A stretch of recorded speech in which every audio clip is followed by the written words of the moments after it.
आज मैं आप लोगों को एक ऐसे गांव ले चलता हूं जहां की मिट्टी में आज भी अपनी सी महक मिलती है और एक ऐसे व्यक्ति की कहानी सुनाता हूं जिसकी कहानी आप लोगों के दिल तक जाएगी।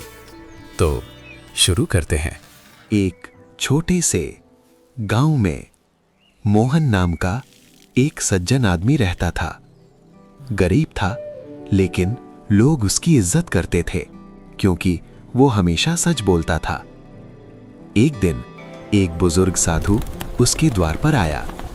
मोहन के पास उस वक्त सिर्फ थोड़ा सा सूखा रोटी का टुकड़ा और एक कटोरी दाल बची थी जो उसने अपने लिए संभाल कर रखी थी। एक पल के लिए उसने थाली की तरफ देखा, फिर साधु के थके हुए कोमल चेहरे पर नजर टिक गई।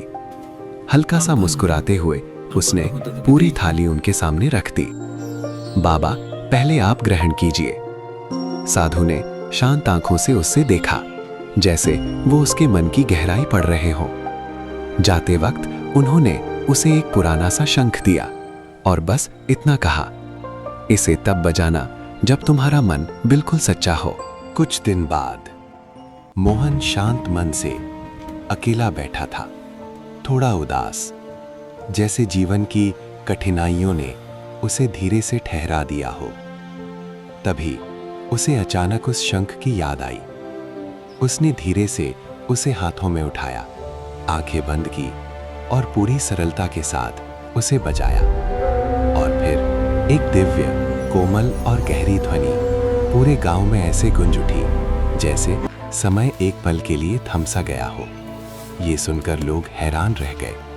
समय बीता, गरीबी धीरे धीरे बढ़ने लगी, घर में अनाज कम पड़ने लगा और मोहन अक्सर चुपचाप बैठकर सोचता रहता। एक दिन गांव के सेठ ने उसे बुलाया और बोला, मोहन, कल सबके सामने बस इतना कह देना कि तुमने मेरा कर्ज चुका दिया है, जबकि तुमने नहीं चुकाया। बदले में मैं तुम्हें इतने पैसे दूंगा कि तुम्हारी सारी परेशानी दूर हो जाएगी। मोहन के लिए यह फैसला आसान नहीं था। एक तरफ सच, दूसरी तरफ परिवार की भूख और मजबूरी। उस रात वो बिस्तर पर करवटें बदलता रहा। कभी अपने परिवार को देखता, उनकी आंखों में छुपी थकन और लाचारी, और कभी खुद से सवाल करता, क्या मुझे झूठ बोलना चाहिए। उसका मन मना कर रहा था, पर हालात धीरे धीरे उसे मजबूर कर रहे थे। आखिर उसने आंखें बंद की और धीरे से कहा, बस एक बार।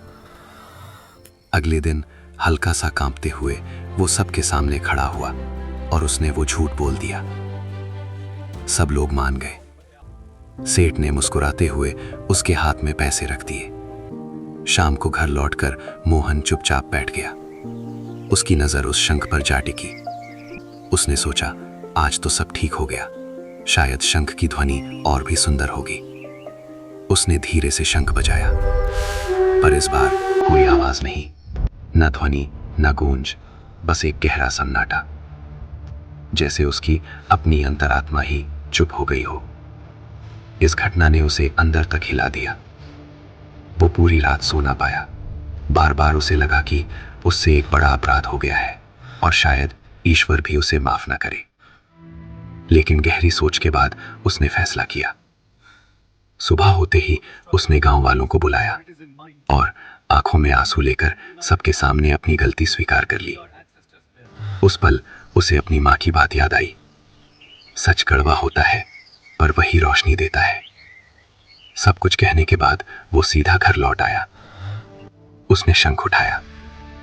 इस बार उसका मन हल्का था, जैसे प्रायश्चित ने उसे अंदर से शुद्ध कर दिया हो। उसने सरलता से शंख बजाया और इस बार पहले से भी ज्यादा मधुर और पवित्र ध्वनि पूरे गांव में गूंज उठी। लोगों के चेहरे पर शांत मुस्कान फैल गई। मोहन शंख को संभाल कर रखकर सेठ से मिलने चल देता है। रास्ते भर उसके मन में डर था, पर जब वो सेठ के पास पहुंचा तो सेठ मुस्कुरा रहा था। उसने मोहन के कंधे पर हाथ रखकर कहा, मोहन, ये सब तुम्हारी परीक्षा थी और तुम सफल हुए हो, और इसीलिए मैं तुम्हारा कर्ज माफ करता हूं और ये पैसे तुम्हारे नए जीवन की शुरुआत करने में मदद करेंगे। की आंखों में आंसू आ गए। उसने कृतज्ञता से सिर झुका लिया। कुछ महीनों में उसकी जिंदगी बदलने लगी। घर में खुशहाली आई, पर सबसे बड़ी बात, उसके मन में एक गहरी शांति बस गई।